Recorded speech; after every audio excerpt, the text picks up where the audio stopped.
నన్ను ఆడంగి అంటావా నిన్ను?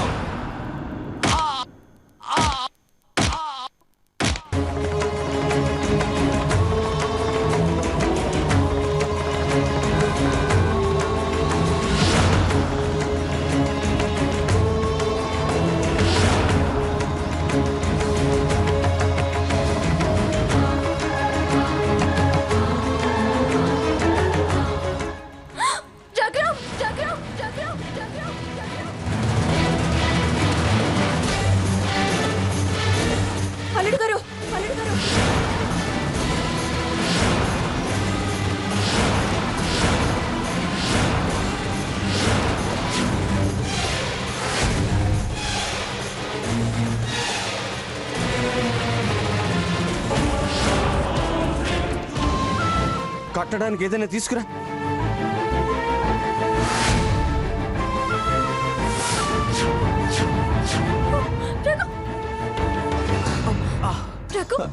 అయ్యో రక్తం కారిపోతుంది. సీత సీత తల కట్టండి. వద్దమ్మా, కట్టద్దు. రఘు రా, లే. ఏదో కాస్త కలహం పెట్టి కడుపు నింపుకుందాం అనుకుంటే రక్తపాతం వరకు వచ్చిందేంటి కదా. నేను ఇక్కడే ఉంటే అటు తిరిగి ఇటు తిరిగి అందరూ కలిసి నా రక్తం కళ్ళతోస్తారేమో.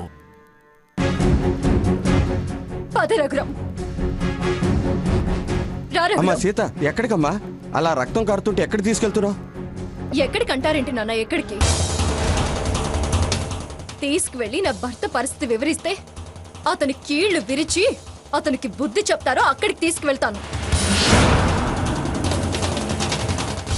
ఎందుకులే అని ఊరుకుంటుంటే మరీ రెచ్చిపోయి పిచ్చి పిచ్చిగా ప్రవర్తిస్తున్నాడు.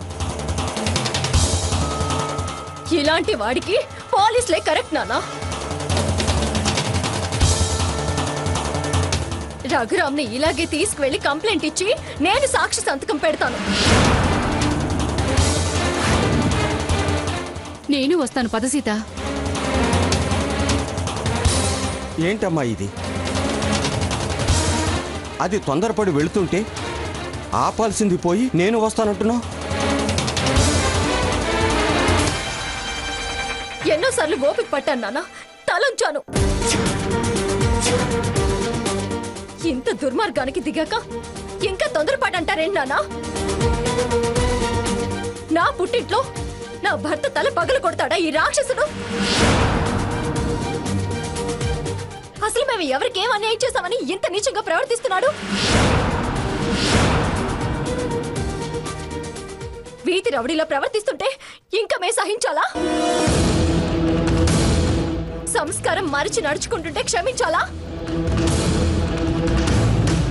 మాటలతో దారికొచ్చే రకం కాదు. తిరిగి అతల్లా మేము ప్రవర్తించగలం. మూర్ఖంగా ప్రవర్తించే వాళ్ళు చేసే నేరం కన్నా అలాంటి మూర్ఖత్వాన్ని క్షమించడం ఇంకా పెద్ద నేరం అవుతుంది.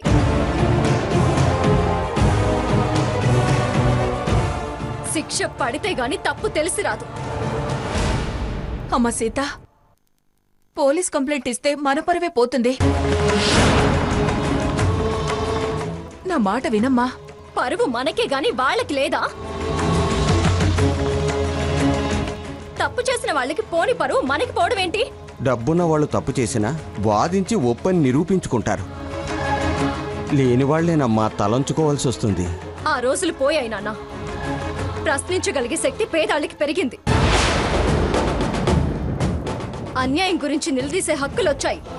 డబ్బులు శిక్షల్ని దూరం చేయలేవు, తప్పుల్ని మాఫీ చేయలేవు. పెద్ద పెద్ద వాళ్ళకి జైలు శిక్షలు పడ్డం చూస్తూ కూడా ఇంకా నువ్విలా మాట్లాడతావే నాన్న? పెద్దవాళ్ళు వేరు, పేదవాళ్ళు వేరమ్మా. వాళ్ళ తప్పుల్ని జనం చేత జై కుట్టించుకొని గౌరవం పెంచుకుంటారు. మనది ఒప్పైనా చీ కొట్టించి చులకం చేస్తారు. కానివ్వండి, ఎలా జరిగినా మాకేం నష్టం లేదు. అతను రఘురామ్ని కొట్టిన దెబ్బకి శిక్ష పడే వరకు నేను ఊరుకోను. పంతానికొస్తే అతను మంగమ్మ గారి మనవడైతే నేను రామచంద్రయ్య గారి కూతుర్ని.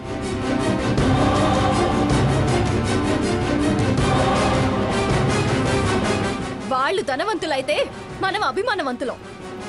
దయచేసి ఈ విషయంలో నన్ను ఆపే ప్రయత్నం చేయకండి నాన్న. రా రఘురామ్. సీత ఏమండి? వెళ్ళవయ్యా, చెప్పండి. అమ్మ, సీత. సీత సీత చూడు మీ అక్క ఎంత పొగరుగా మాట్లాడిందో.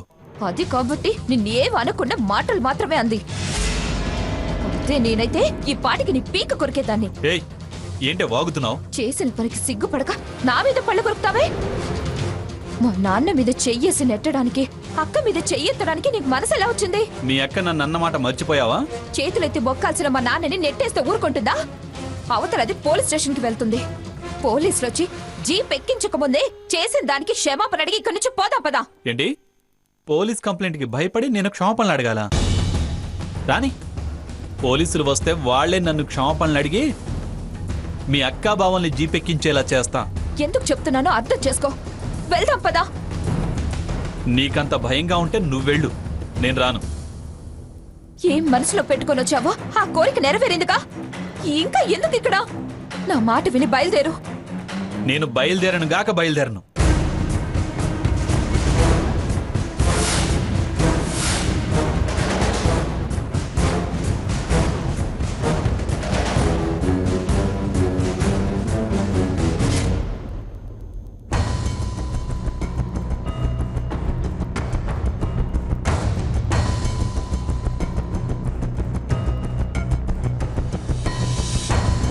అత్తయ్య గారికి ఒకసారి ఫోన్ చేద్దాం.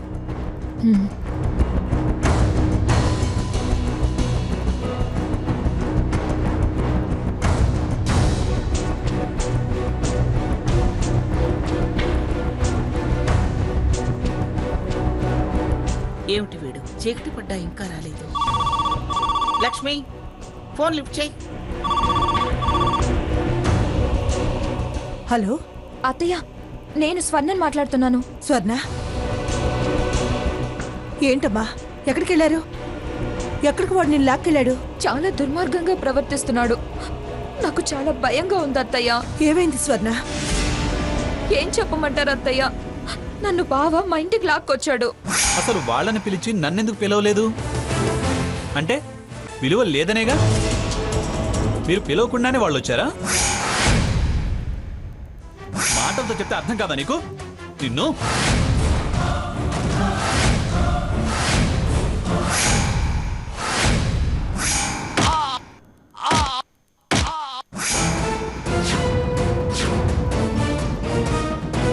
ఏంటి?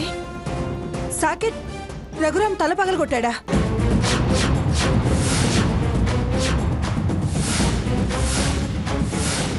సీత పోలీస్ కంప్లైంట్ ఇవ్వడానికి బయలుదేరిందా? ఏంటి లక్ష్మి, తలపగల కొట్టడం ఏంటి? నేను ఏదైతే జరగకూడదని భయపడుతున్నానో అదే జరిగిందండి.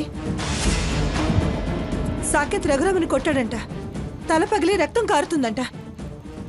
సీత పోలీస్ కంప్లైంట్ ఇవ్వడానికి బయలుదేరిందంట. చచా, వీడు మరీ రాక్షసుడిగా మారాడేంటి? వాడలా మారటానికి కారణం నువ్వు మీ నాన్నేరా. వాణ్ణి రాక్షసుడు అంటావే? పోలీసులు పట్టుకెళ్తే వాడి బుద్ధి కాదు, వీడి బుద్ధి తిన్నగా మారేలా చేస్తారు. రేయ్, ఏ పోలీసురా నా మనవణ్ణి తీసుకెళ్ళగలిగేది? ఆ? నా మనవడని తెలిస్తే సెల్యూట్ చేసి మర్యాద చేసి ఇంటి దగ్గర దించి మరీ పెడతారు. ఈ మాటలు బట్టి తెలుస్తుంది ఎవరి వల్ల వాడు ఇలా తయారయ్యాడో. పదలక్ష్మి, వెళ్ళి సీత నాపి పరువు దక్కించుకుని వాడిని ఇంటికి తీసుకొద్దాం. ఆగో! సాకేతిని తీసుకొద్దామని వంక చెప్పి వాణ్ణి చూసొద్దామని కదా నీ దొంగ నాటకాలు. ఆపో లక్ష్మి, 100 పోలీస్ కంప్లైంట్లు ఇచ్చినా నా మనవడికి ఏం కాదు. నా మనవడిని ఎవడు ఏమి చేయలేడు. వాడి మాటలు నమ్మి పిచ్చిదానిలాగా వాడి వెనక వెళ్లాల్సిన అవసరం కూడా లేదు. వీడికి ఎవరి మీద ప్రేమ ఎక్కువ ఇప్పుడే రుజువవుతుంది. వెళ్ళరా, వెళ్ళి చూసి నీ ముద్దుల కొడుక్కి దగ్గరుండి వైద్యం చేయించి ఓదార్చిరా. రేయ్, వాణ్ణి చూడటానికి వెళ్ళినా వీణ్ణి తీసుకురావడానికి వెళ్ళినా నేను చచ్చినంత ఒట్టే.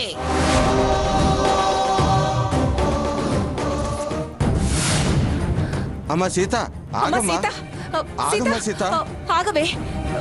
అమ్మా సీత ఆఖరిసారిగా చెబుతున్నాను, కలిసిమెలిసి ఉండాల్సిన తోడళ్ళు తగవలాడుకోవడమే తలవంపులుగా ఉంది. తలలు పగలగొట్టుకుని పోలీస్ స్టేషన్ మెట్లు ఎక్కితే ఇక నేను జీవితంలో తలెత్తుకు తిరగలేనమ్మా. పరువు వీధిని పడ్డాక నేను అడుగు బయట పెట్టడం జరగదు. నీ గురించి నాకు అనవసరం అని నువ్వు అనుకుంటే వెళ్ళమ్మా. కానీ ఈ ఇంట్లో దీపావళి దీపాలు అరుగుల మీద ఉండవు. నా తల పక్కన దీపం మాత్రమే ఉంటుంది. నానా ఏమండి అన్నయ్య బావగారు,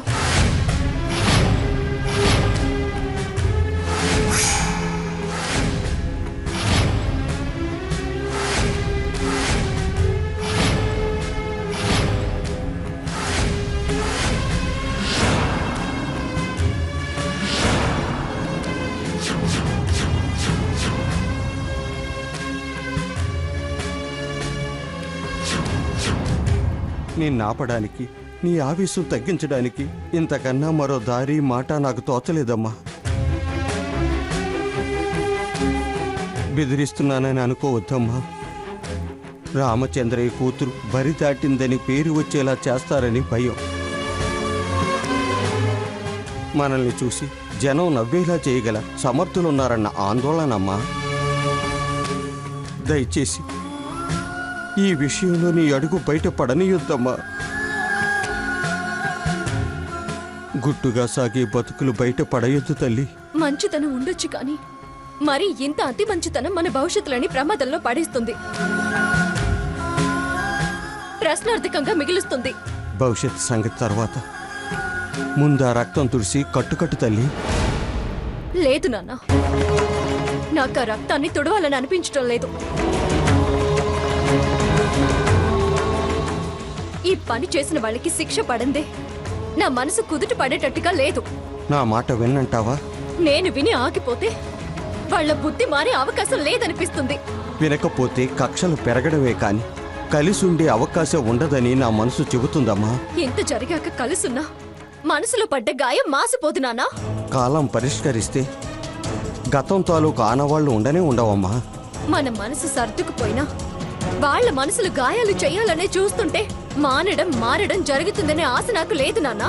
నిరాశ పడితే బతుకు ముందుకు సాగదు తల్లి.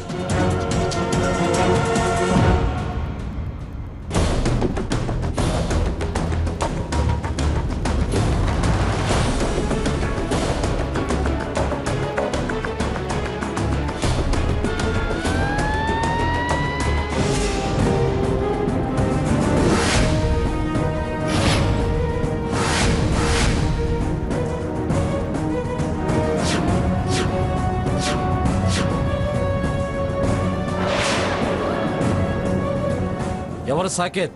ఎక్కడ సాకేత్?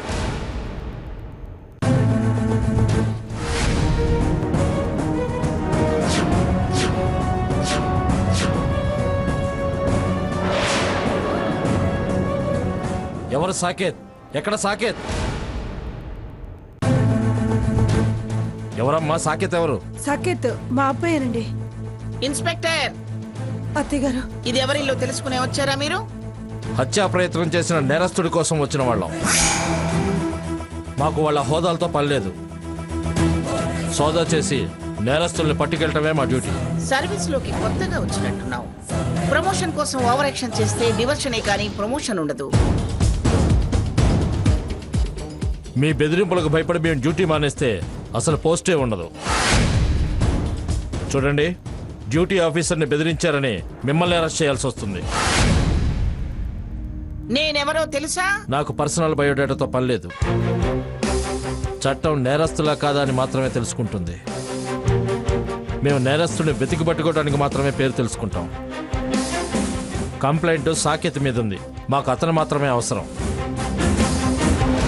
సార్, ఇతనే సాకేత్. ఇన్స్పెక్టర్ గారు, చిన్నతనం, ఆవేశంలో ఏదో తొందరపడ్డాడు. వాడిని స్టేషన్కి తీసుకువెళ్ళకండి ప్లీజ్. ఆవేశమో తొందరపాటు పగో ద్వేషమో కోర్టు నిర్ణయిస్తుంది. అడ్డుపడి మీరు నేరం చేయకండి. Constables arrest him. గ్రాని సాకేత్, నాన్న సాకేత్, సాకేత్. అత్తయ్య, ఇన్స్పెక్టర్ గారు, నాన్న సాకేత్.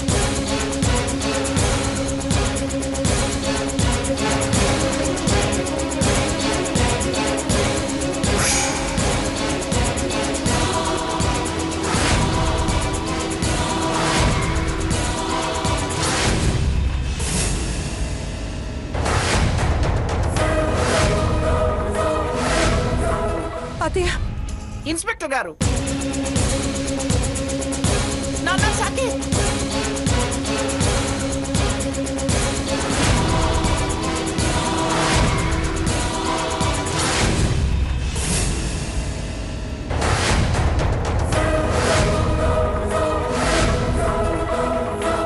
అత్తయ్య, గ్రాని సాకేత్, గ్రాని సాకేత్, సాకేత్, సాకేత్, సాకేత్, సాకేత్, సాకేత్.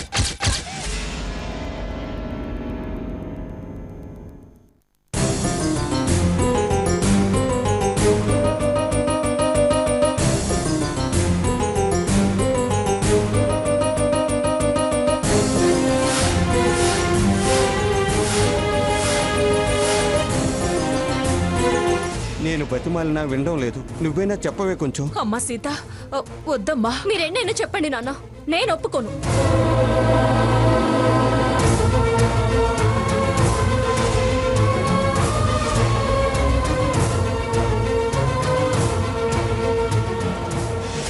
అమ్మ అమ్మ సీత, సీత, నా నేను మాట చెప్పేది వినమ్మా. కుదరదు వెళ్ళొద్దమ్మా. చెప్తున్నానుగా. నీకు దండం పెడతాను.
సీత, నేను ఒక మాట చెప్తాను, వింటావా?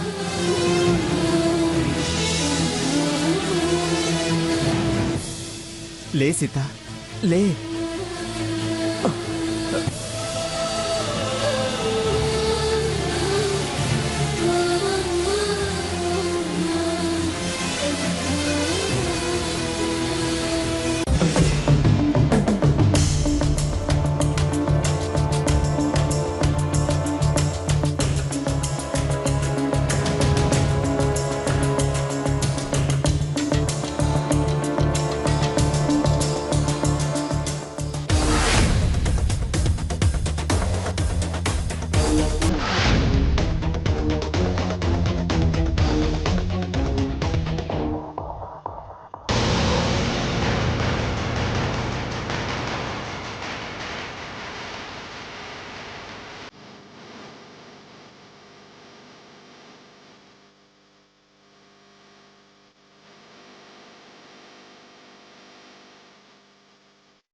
కొడుకు మీద సీత కంప్లైంట్ ఇస్తే పోలీసులు తీసుకెడతారేమోనని ఇది ఆ సీతకు లంచం ఇవ్వడానికి వెళుతుంది. పిచ్చి మొద్దు. వాళ్ళు ఈ డబ్బు కోసమే కదా వేషాలు ఇస్తున్నారు. వెళ్ళవే, వెళ్ళు. వెళ్ళిచ్చి కొడుకుని తీసుకొచ్చుకో. చెప్తా.